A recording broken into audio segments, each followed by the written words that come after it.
রূপকথা যে বাস্তবেও ধরা দেয় তার এক নজির আছে ফুটবল বিশ্বে। সেই গল্পের মহানায়ক একজন কোচ, যার হাত ধরে বদলে গেছে পুরো একটা ক্লাবের ইতিহাস। রচনা হয় স্বর্ণযুগের।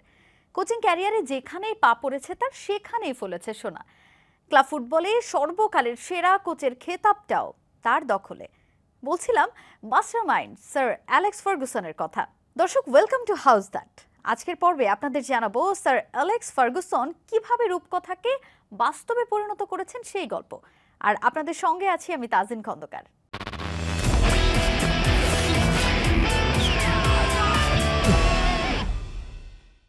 ডি স্টেফানো পুস্কাসদের রিয়াল মাদ্রিদ, ক্রুইফের বার্সেলোনা, মালদিনির মিলান, ক্লাব বিখ্যাত হয় ফুটবলারদের নামে। তবে একটা ক্লাব বিশ্বব্যাপী খ্যাতি পেয়েছে তার কোচের কারণে। তিনি স্যার অ্যালেক্স ফার্গুসন। ম্যানচেস্টার ইউনাইটেডকে বিশ্বের অন্যতম সেরা ক্লাবে পরিণত করা কোচের জন্ম 1941 সালের 31 ডিসেম্বর স্কটল্যান্ডের গ্লাসগোতে। ছোটবেলা থেকেই ফুটবলের প্রতি অগাধ ভালোবাসা ছিল ফার্গুসনের। ফুটবল ক্যারিয়ারে তিনি বিখ্যাত রেঞ্জার্স, কুইন্স পার্ক, সেন্ট জনস্টেইনস সহ বেশ কয়েকটি স্কটিশ ক্লাবের ফরওয়ার্ড হিসেবে খেলেছেন। বিকাশে কম খরচে ক্যাশ আউটের লিমিট বেড়ে 50,000, প্রিয় এজেন্টও 2টা। মাত্র 16 বছর বয়সে সিনিয়র ক্যারিয়ারে অভিষেক হয় স্কটল্যান্ডের অন্যতম প্রাচীন ক্লাব কুইন্স পার্কে খেলার মধ্য দিয়ে। 2 মৌসুমে 31 ম্যাচ খেলে গোল করেন 15টি। খেলোয়াড়ি জীবনে তৎকালীন স্কটিশ রেকর্ড 65,000 পাউন্ডের বিনিময়ে যোগ দেন নিজের স্বপ্নের ক্লাব রেঞ্জার্সে। 1974 সালে আয়ার ইউনাইটেডের হয়ে আনুষ্ঠানিকভাবে খেলোয়াড়ি জীবনের ইতি টানেন তিনি। তবে বুটজোড়া তুলে রাখলেও ফুটবল থেকে কি আর সরে যাওয়া যায়? সে বছরই ইস্ট স্টার্লিংশায়ার নামক একটি স্কটিশ ক্লাবে পার্ট টাইম কোচ হিসেবে যোগ দেন। এর মাধ্যমে ফুটবলে কোচিং জগতে পা রাখেন ফার্গি। এরপর 1978 সালে দায়িত্ব নেন আবারডিনের, যেখানে দারুণ সফল হন স্যার অ্যালেক্স। 8.5 বছরে ক্লাবটিকে এনে দেন 11টি শিরোপা। 1982-83 মৌসুমে ক্লাবটির ইতিহাসে প্রথম ইউরোপিয়ান শিরোপা এনে দেন ফার্গুসন। ফাইনালে রিয়াল মাদ্রিদকে হারিয়ে আবারডিন জিতেছিল উয়েফা কাপ উইনার্স কাপের ট্রফি। 1986 নভেম্বরে রন অ্যাটকিনসনকে বরখাস্ত করলে ম্যানচেস্টার ইউনাইটেডের দায়িত্ব নেন অ্যালেক্স ফার্গুসন। থিয়েটার অফ ড্রিমে পা রেখে আকাশ ছোঁয়ার স্বপ্ন দেখতে শুরু করেন তিনি। যদিও সে সময় মাঠ এবং মাঠের বাইরের সমস্যায় জর্জরিত ইউনাইটেডকে নিয়ে উভয় সংকটে ফার্গি। দলের তারকা খেলোয়াড়রা মদ্যপ আর তীব্র হতাশায় জর্জরিত। খেলোয়াড় ট্রান্সফার করার মতো পর্যাপ্ত অর্থও নেই ক্লাবের তহবিলে। তার উপর দলের অবস্থান লিগের রেলিগেশন জোনে। তবে হাল ছাড়েননি তিনি। ধ্বংসস্তূপ থেকে দলকে টেনে তুলতে প্রথমেই উদ্যোগ দেন ফুটবলার ও দলের মধ্যে শৃঙ্খলা ফেরানোর। প্লেয়ারদের ফিটনেস নিয়ে কাজ করতে শুরু করেন তিনি। উন্নতি হতে থাকে দলের। সেবার ইউনাইটেড লিগ শেষ করে 11 নম্বরে থেকে। পরের মৌসুমে ভালো করলেও বেশ কয়েক বছর চেষ্টা করেও দলের করুণ অবস্থার পরিবর্তন করতে ব্যর্থ হচ্ছিলেন সর্বকালের সেরা এই কোচ। ইউনাইটেড থেকে বরখাস্তের দ্বারপ্রান্তে ছিলেন ফার্গি।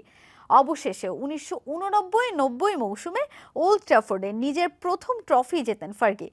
তার অধীনে এফএ কাপ চ্যাম্পিয়ন হয় ম্যানচেস্টার ইউনাইটেড। এই সফলতার পেছনের বড় কারণ ছিল লেজেন্ডারি কোচ ম্যাট বাসবির পথ অনুসরণ করা। তরুণ ফুটবলারদের উপর আস্থা রেখে কাজ করতে থাকেন ফার্গুসন। গুরুত্ব বাড়ে ইউনাইটেডের একাডেমির। অবশেষে মূল দলে অভিষেক হয় একাডেমির এক ঝাঁক ফুটবলারের, যাদের বলা হয় ক্লাস অফ 92। যে দলে ছিলেন রায়ান গিগস, পল স্কোলস, ডেভিড বেকহাম, নিকি ব্যাট ও নেভিল ব্রাদার্সের মতো প্রতিভাবান ফুটবলাররা। 1992-93 মৌসুমে লিডস ইউনাইটেডের ফ্রেঞ্চ ফরওয়ার্ড এরিক ক্যান্টেনোকে দলে ভেড়ায় ম্যান ইউনাইটেড। সেবার 26 বছরের অপেক্ষার অবসান ঘটিয়ে ইউনাইটেড দেখা পায় কাঙ্ক্ষিত লিগ শিরোপার। এরপর ফার্গুসনের হাত ধরে 1997 সাল পর্যন্ত 5 বছরে 4 বার শিরোপা জয়ের কীর্তি গড়ে রেড ডেভিলরা। 1998-99 মৌসুমটি ছিল ফার্গুসনের কোচিং ক্যারিয়ার এবং যে কোনো ফুটবল ক্লাবের জন্য এক স্বর্ণালী মুহূর্ত। সেই মৌসুমে প্রথম এবং একমাত্র ইংলিশ দল হিসেবে EPL, FA cup, champions league অর্থাৎ ট্রেবল জয়ের কীর্তি গড়ে রেড ডেভিলস। এমন সাফল্যের পর ব্রিটেনের রানী এলিজাবেথ তাকে নাইটহুড উপাধিতে ভূষিত করেন। তার নামের সাথে যুক্ত হয় স্যার উপাধি। সেই থেকে সবার কাছে তিনি পরিচিত স্যার অ্যালেক্স ফার্গুসন নামে। এরপর আর পেছন ফিরে তাকাতে হয়নি ম্যানচেস্টার ইউনাইটেডকে। ট্রেবল জয়ের পর 2002 সাল পর্যন্ত টানা লিগ জয়ের মাধ্যমে হ্যাট্রিক শিরোপা জয়েরও অনন্য রেকর্ড গড়ে ইউনাইটেড।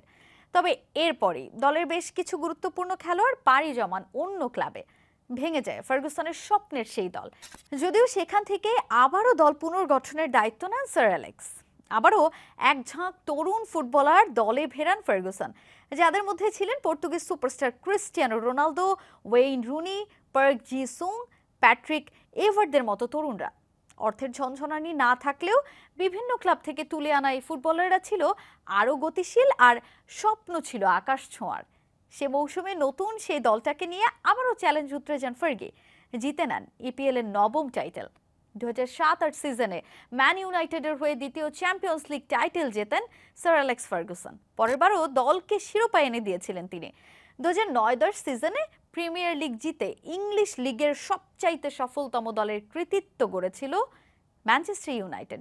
সেই সিজন চলাকালীনই এক ক্লাবের হয়ে সবচেয়ে বেশি সময় ম্যানেজার থাকার রেকর্ড গড়েন ফার্গি।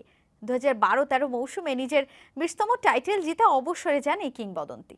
কোচিং ক্যারিয়ারের সর্বমোট 49টি শিরোপা আর ম্যানচেস্টার ইউনাইটেডকে 38টি ট্রফি জিতিয়েছিলেন স্যার অ্যালেক্স ফার্গুসন।